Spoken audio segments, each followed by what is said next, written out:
Hola a todos, bienvenidos una vez más a Mundo 1, el canal donde no nos tragamos las versiones oficiales sin antes desmenuzarlas con rigor y donde el pensamiento crítico no es opcional.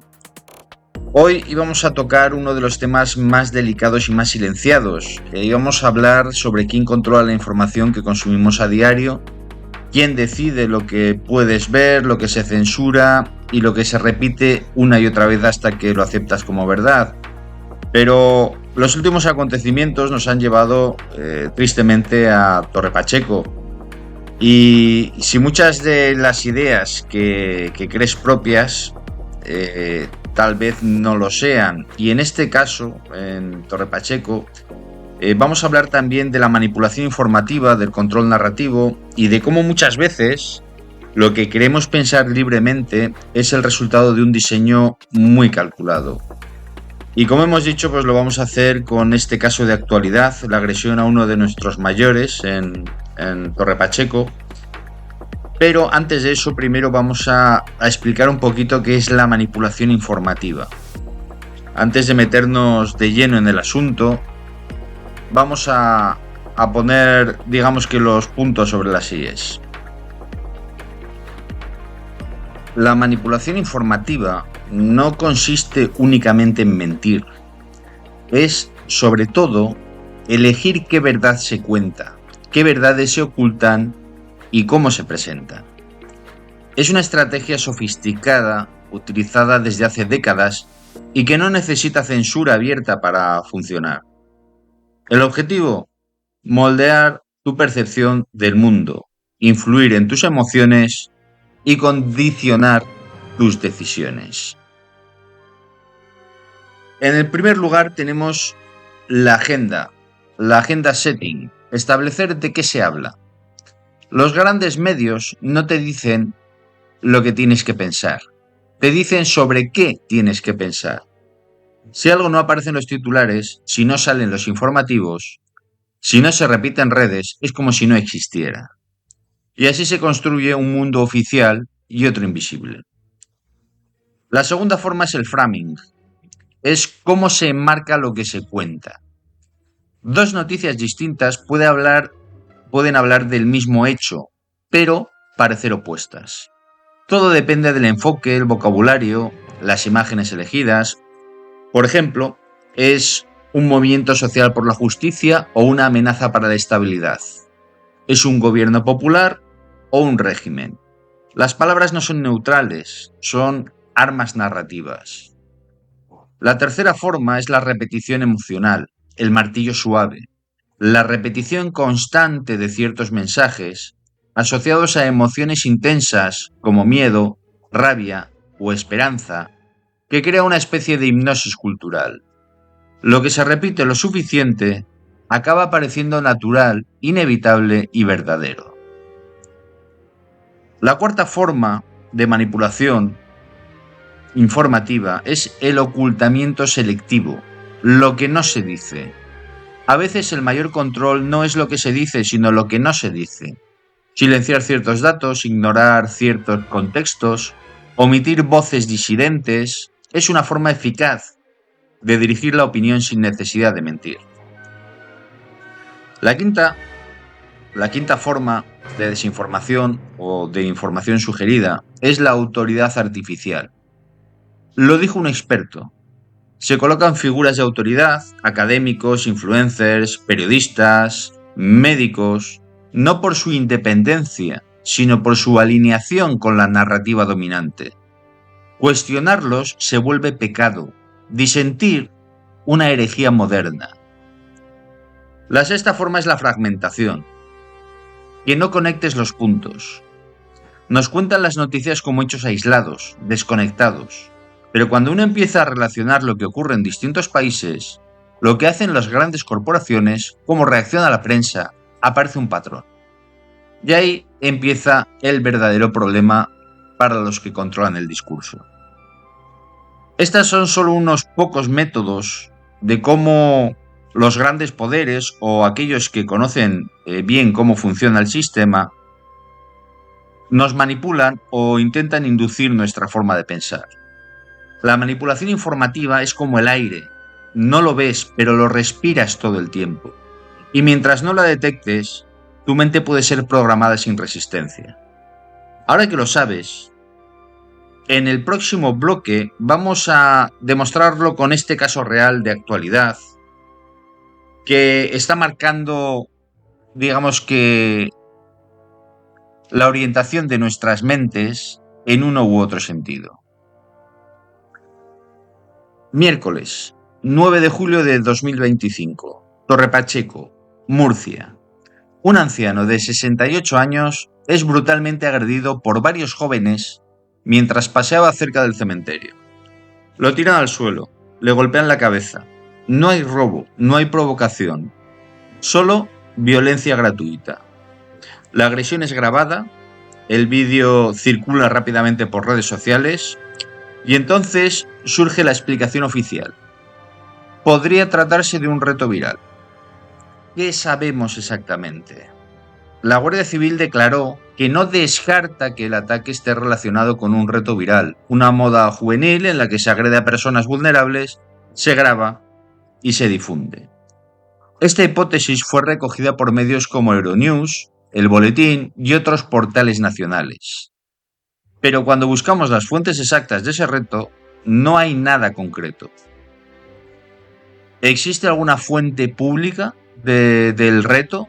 Pues no hay ningún hashtag conocido, no hay ningún vídeo que lo promueva, ningún canal en TikTok, YouTube o Instagram que inicie el reto de forma abierta, por lo menos que yo haya investigado y haya tenido conocimiento. Si alguien sabe de alguna de estas fuentes, pues que me lo indique, por favor.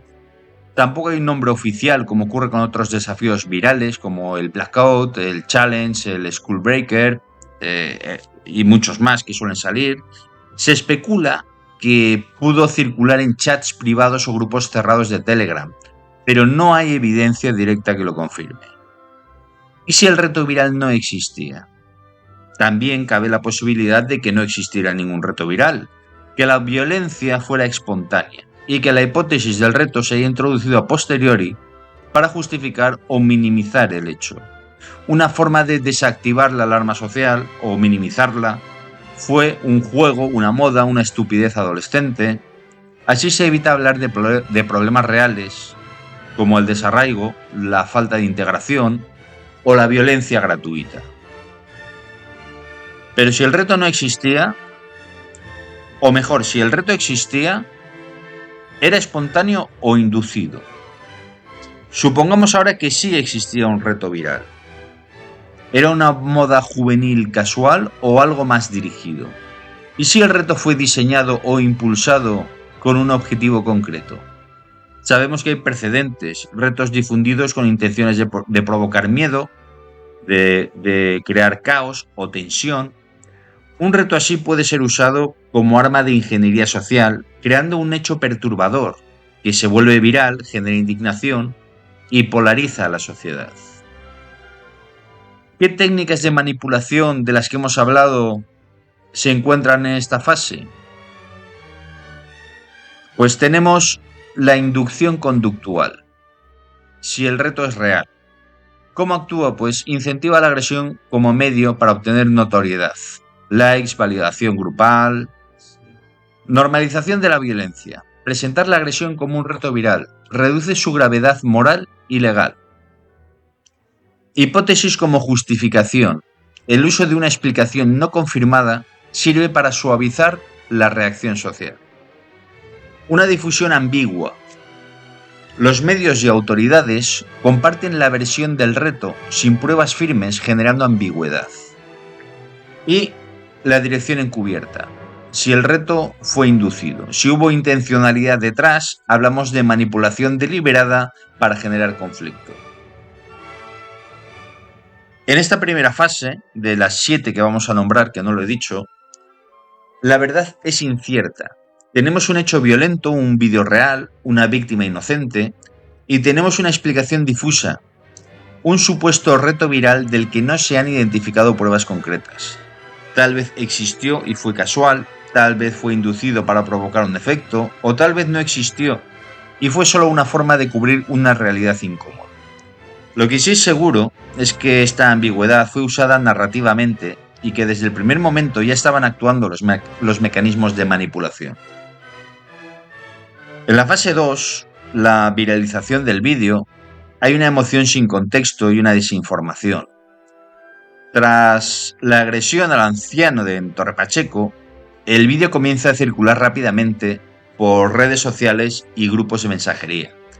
El contenido es impactante, un anciano es golpeado sin motivo aparente, el vídeo se difunde sin contexto, sin explicación oficial, sin verificación inmediata, y lo que sí tenemos son unos hechos confirmados.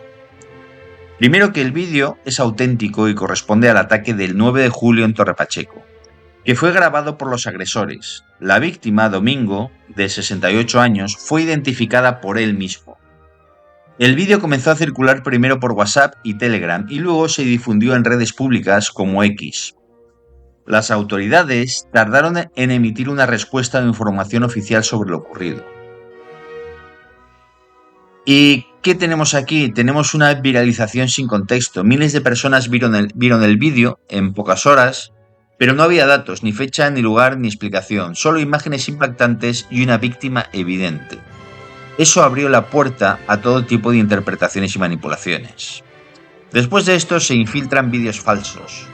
Durante la viralización comenzaron a circular otros vídeos que no pertenecían al hecho de Torre Pacheco, pero fueron compartidos como si lo fueran.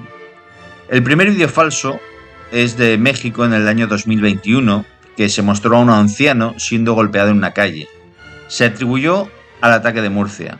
Fue verificado como falso por Radio Televisión Española y AFP y ocurrió en Guadalajara, México, hace 3 años. El segundo vídeo falso, Almería, en mayo de 2025, mostraba una agresión a otro hombre mayor sin relación con el caso. El propio agredido desmintió que fuera Domingo. La fuente es de Neutra. Que bueno, que algunas fuentes, pero cuando es cierto, es cierto. En otras ocasiones, pues ya sabéis lo que hay con Neutra. Y con Radio Televisión Española y con todos. Pero bueno, cuando hay una verdad, hay que darla, sea cual sea la fuente. El tercer vídeo falso, la persecución en Murcia, se presentó como represalias tras el ataque y en realidad se trataba de una persecución policial común en la calle Santo Domingo de Murcia, capital, sin relación con Torre Pacheco. Luego nos encontramos con otros bulos, como supuestas declaraciones del ayuntamiento, vídeos editados con música dramática y montajes de agresiones sin fuente clara también circularon ampliamente.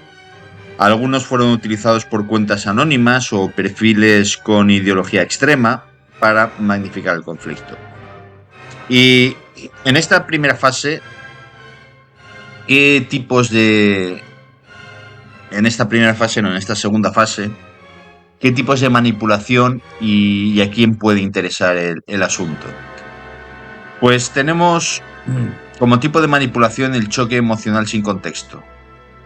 Se lanza un vídeo sin explicación para provocar reacción visceral inmediata. ¿Y a quién beneficia? Pues beneficia a grupos ideológicos radicales que buscan agitación emocional. Plataformas que monetizan interacciones intensas y demás. Otro tipo de manipulación es la desinformación activa, los vídeos falsos. Se difunden vídeos que no pertenecen al hecho como si fueran reales. Beneficia a grupos xenófobos que buscan amplificar el miedo y a cuentas con agenda política que explotan el caos.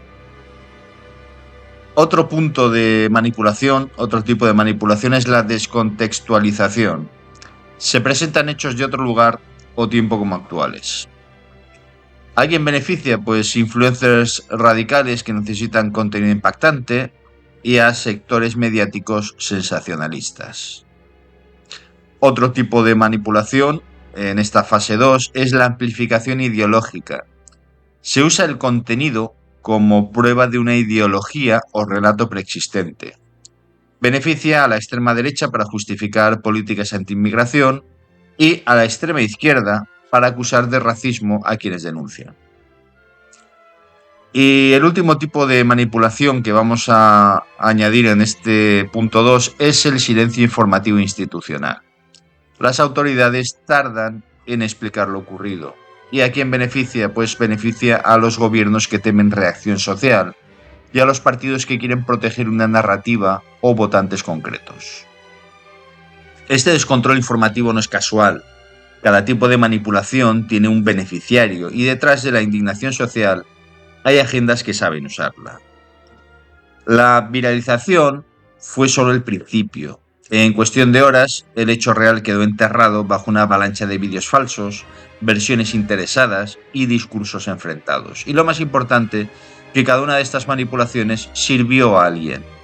Cuando la sociedad se divide emocionalmente, cuando no puede verificar lo que ve, cuando no sabe qué es real y qué no, el poder real se esconde en la confusión. Y quienes saben usar esa confusión avanzan sus fichas sin que nadie lo perciba. En la fase 3 de este asunto vamos a tratar el silencio de los medios, la manipulación por omisión. Mientras el vídeo de la agresión se viralizaba en redes sociales, los principales medios de comunicación guardaban silencio. Pasaron días sin que apareciera mención alguna en telediarios, radios o portadas digitales de los grandes grupos mediáticos. Y los hechos confirmados, como sabemos, fue que la agresión ocurrió el 9 de julio por la mañana, que el vídeo comenzó a circular esa misma tarde y fue ampliamente compartido en redes antes del 11 de julio. Durante al menos 48-72 horas, los principales medios nacionales no informaron del suceso.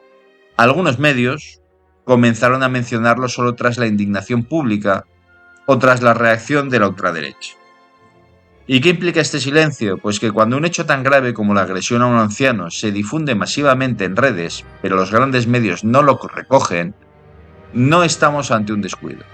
Estamos ante una forma de manipulación conocida como omisión estratégica. Es decir, no mentir, pero tampoco contar. ¿Por qué callaron los medios? Pues primero, por temor a alimentar discursos xenófobos. Al saber que los agresores eran jóvenes de origen inmigrante, algunos medios evitaron cubrir la noticia para no alimentar el odio. Protección de intereses políticos. En zonas donde el voto inmigrante es estratégico, como en las elecciones municipales, ciertos partidos o medios afines evitan amplificar hechos que puedan erosionar su base electoral. También tenemos las instrucciones editoriales. Algunos periodistas han reconocido en otros contextos que sus redacciones filtran noticias para evitar efectos indeseables. Tenemos también la narrativa oficial no disponible. Sin una versión institucional clara en los primeros días, muchos medios optan por esperar a una fuente oficial antes de publicar algo comprometedor. Y en esta tercera fase, ¿qué tipos de manipulación podemos aplicar? Pues tenemos la técnica de la omisión informativa. El hecho no se cubre pese a su relevancia pública y beneficia a medios alineados con partidos preocupados por el voto inmigrante y a gobiernos que temen repercusiones sociales o electorales. También tenemos el control narrativo por retraso. Al no informar de inmediato, se espera que haya un relato seguro antes de comunicar. Esto beneficia a redacciones con línea editorial ideológica. Luego tenemos la técnica de la minimización mediática posterior. Cuando ya no se puede ocultar, se presenta como un altercado o hecho puntual y beneficia pues a los partidos que no quieren que se cuestione el modelo migratorio actual. Y como última técnica de desinformación o de información sugerida, en esta tercera fase, tenemos el desplazamiento del foco. Se cambia la narrativa desde la agresión al discurso de odio cuando se hace inevitable informar. Y beneficia pues, a organismos que quieren desviar la atención del hecho original. El silencio informativo genera vacío. Y el vacío lo llenan las redes, las conjeturas y los extremistas. Si los medios no informan, otros lo harán. Y lo harán con intereses concretos, sin filtros, sin ética periodística. Como conclusión en esta tercera fase, no informar también es una decisión, y cuando se oculta una verdad incómoda, no se protege a la sociedad, se la debilita. Este silencio no evitó el odio, no incubó, no evitó la polarización, la facilitó.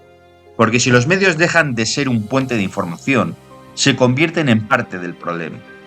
En esta fase, la manipulación no gritó, simplemente no habló. En la siguiente fase, la fase 4, tenemos la narrativa del caso aislado: reducir, neutralizar, diluir. Tras varios días de silencio, los medios comienzan a cubrir el caso, pero lo hacen de una forma particular. No como una alarma social, no como un síntoma de un problema estructural, sino como un caso aislado, una excepción, un suceso puntual, un altercado sin más. Cuando los medios generalistas comienzan a informar del caso entre el 12 y el 14 de julio, lo hacen usando un lenguaje suave, un incidente, un acto de violencia, una agresión, sin contextualizar con otros hechos similares ocurridos en otras zonas de España. Evitan el debate sobre posibles causas culturales, sociales o de integración, y algunos titulares y enfoques desvían el foco. Preocupación por el auge del odio tras una agresión en Murcia. Crecen los discursos xenófobos en redes tras la paliza a un anciano. ¿Y qué estrategia tienen aquí? Pues tienen la estrategia de reencuadrar el hecho. Lo que al principio era un vídeo brutal sin explicación, ahora se presenta como una excepción. Y además se desvía la atención del hecho principal, la agresión, al contexto social posterior, el odio, la respuesta a las tensiones. Esta técnica es conocida como narrativa de neutralización. En lugar de negar el hecho, se lo minimiza y se encaja en una explicación inocua. ¿Qué tipos de manipulación aplicamos en esta fase 4? Pues tenemos la técnica de la minimización semántica. Uso de palabras suaves para reducir la percepción de gravedad, altercado, pelea. ¿Y a quién beneficia? Pues a medios alineados con agendas ideológicas o partidistas. Tenemos la técnica de la narrativa del caso aislado. Se niega la existencia de un patrón o problema estructural. Beneficia a gobiernos o partidos que temen impacto en su imagen. También tenemos la técnica de la desviación de foco.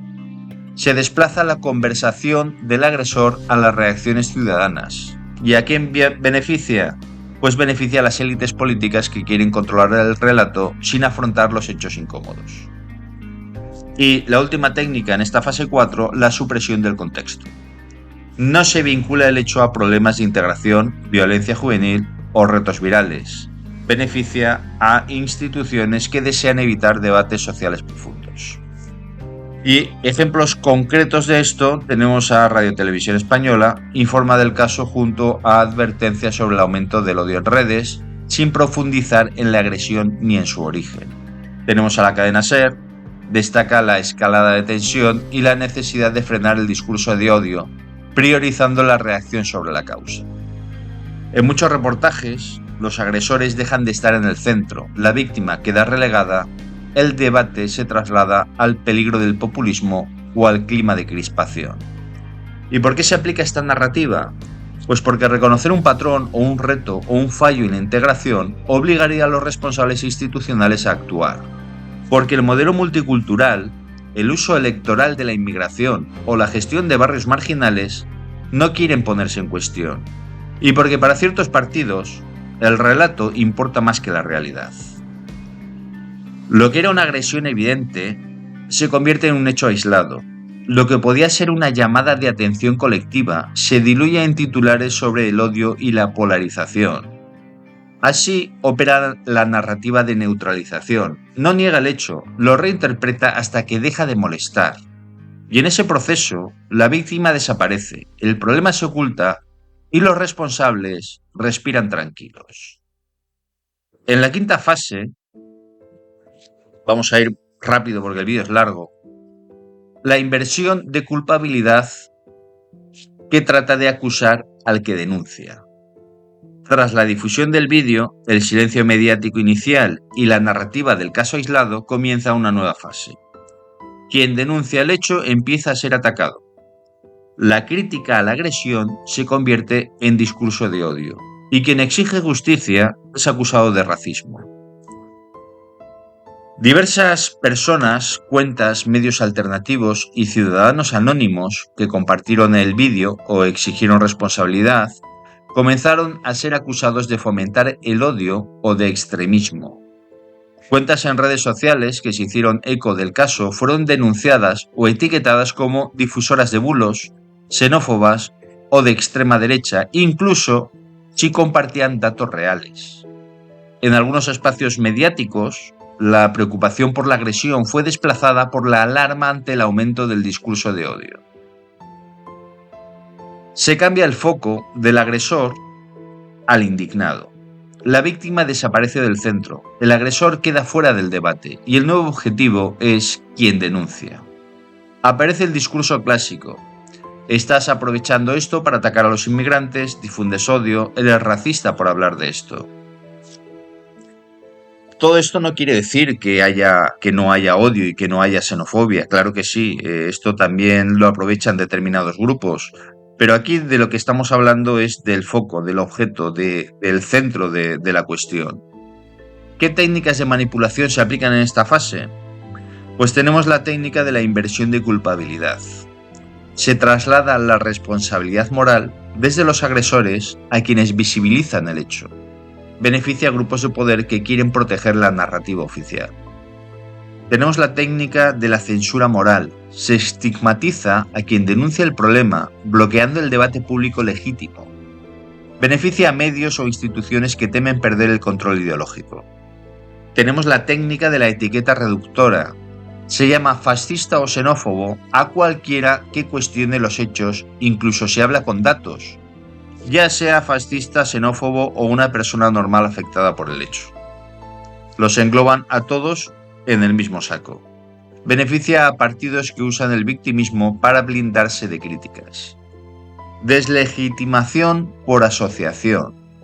Se intenta vincular a críticos con grupos ultras aunque no exista relación real.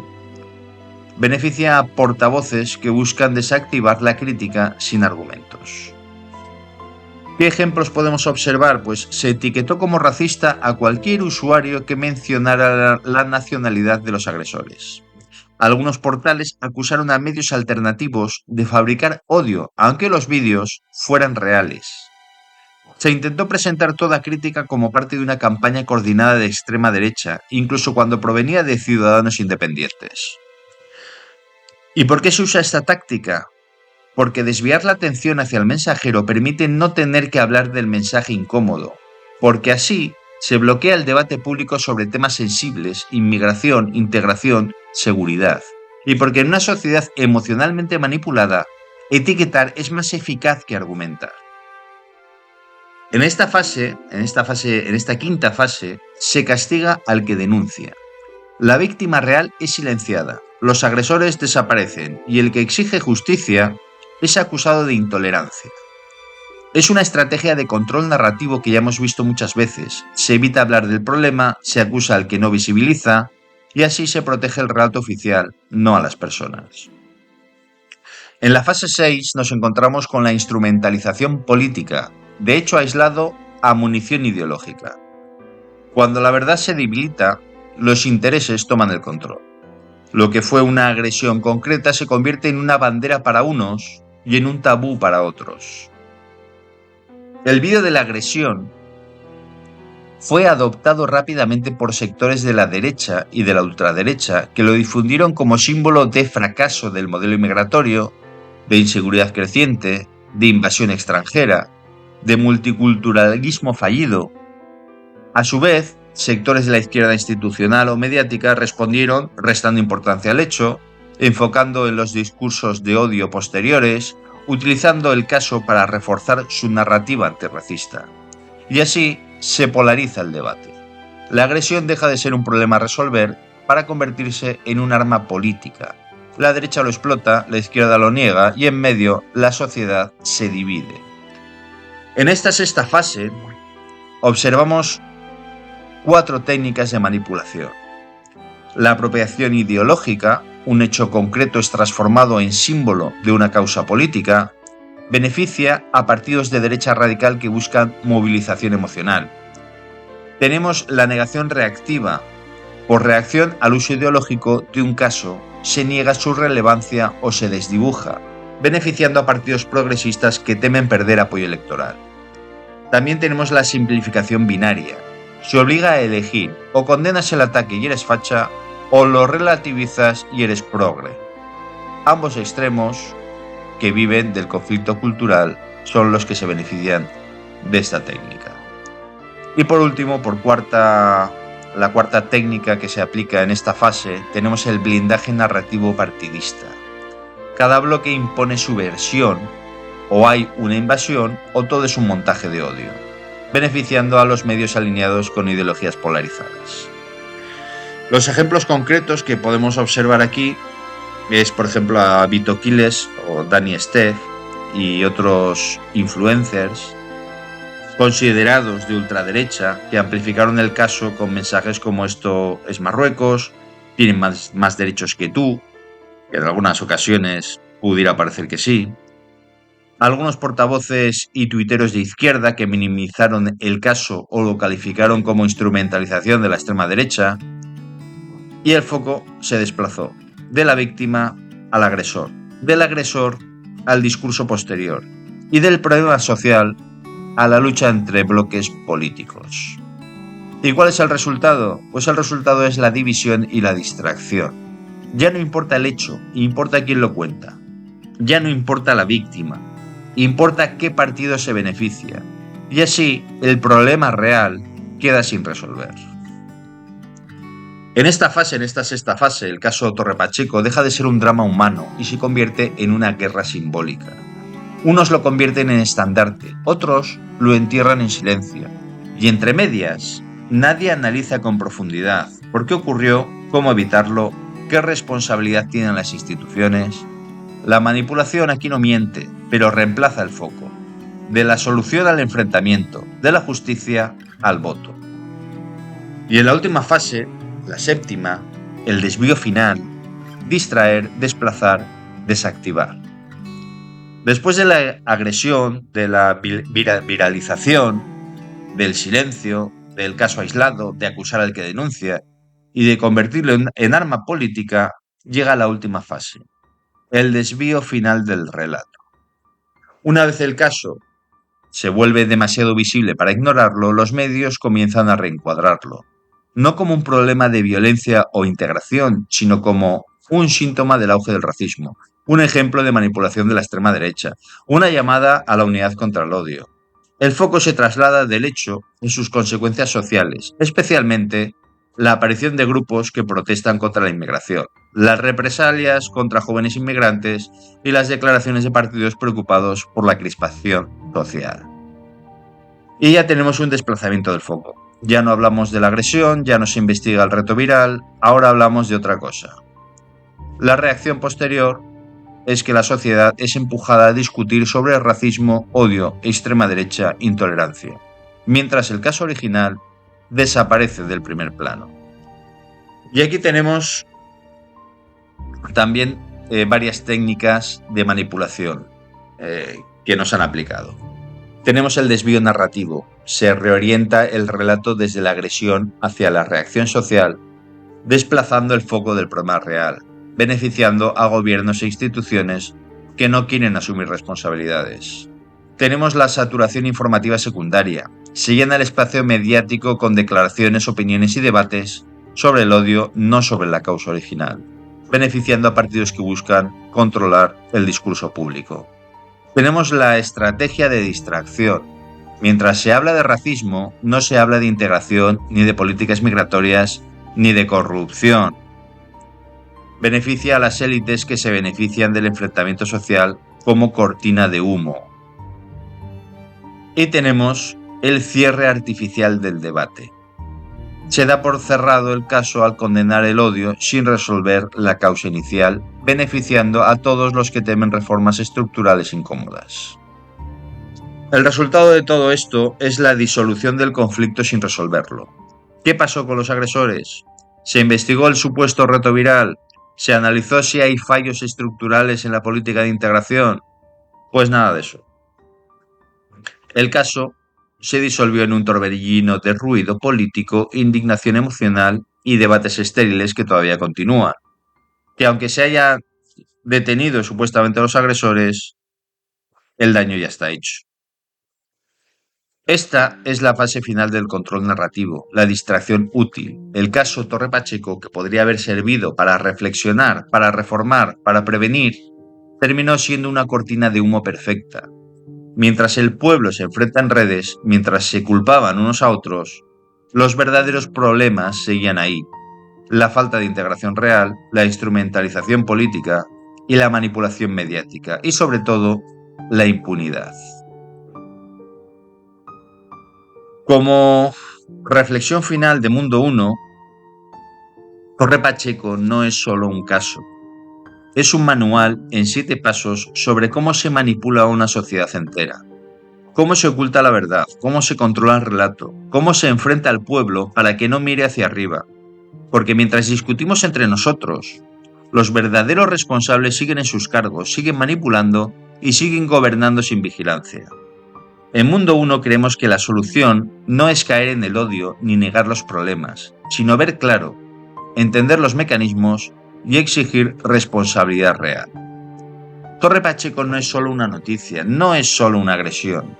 Es el espejo de una nación en tensión, un país que ya no sabe mirarse sin enfrentarse, un pueblo manipulado, dividido y desorientado, porque cada vez que ocurre un hecho como este, los medios lo distorsionan, los partidos lo utilizan y la sociedad se fragmenta un poco más. Nos están empujando a elegir entre extremos, entre odiar o callar, entre tolerar todo o condenarlo todo. Y en ese juego perdemos todos, porque estas luchas políticas están destruyendo la cohesión de lo que define una nación. Su cultura, su memoria, su identidad compartida, nos están separando por bandos, por origen, por ideología, debilitándonos como sociedad, repitiendo los errores del pasado o tal vez siendo programados para repetirlos.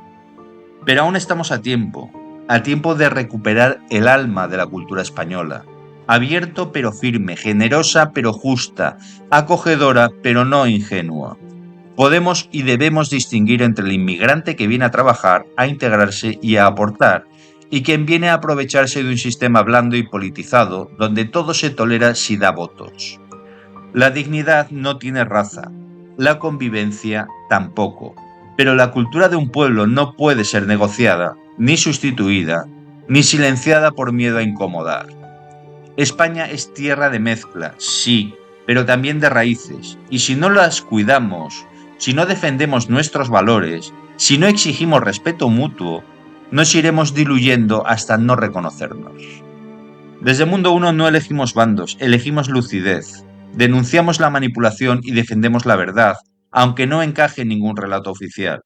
Porque solo con verdad, con equilibrio y con firmeza ética podremos reconstruir lo que de verdad importa, una sociedad unida, justa y libre. Gracias por acompañarnos en este análisis. Sabemos que no es fácil mirar de frente estas verdades, que entre tanta manipulación, tanto ruido y tanto enfrentamiento, conservar la claridad es un acto de valentía, pero también es un deber, porque una sociedad lúcida no se construye con eslogans ni con silencios, sino con conciencia, con diálogo y con firmeza ética. Si queremos una España justa, fuerte y cohesionada, debemos dejar de temer la verdad. Solo así podremos sanar las fracturas y volver a reconocernos como pueblo. Y recuerda que si has llegado hasta aquí, no es por casualidad. Algo de ti ya está despertando. Y eso es el principio de todo. Muchas gracias y hasta el próximo programa.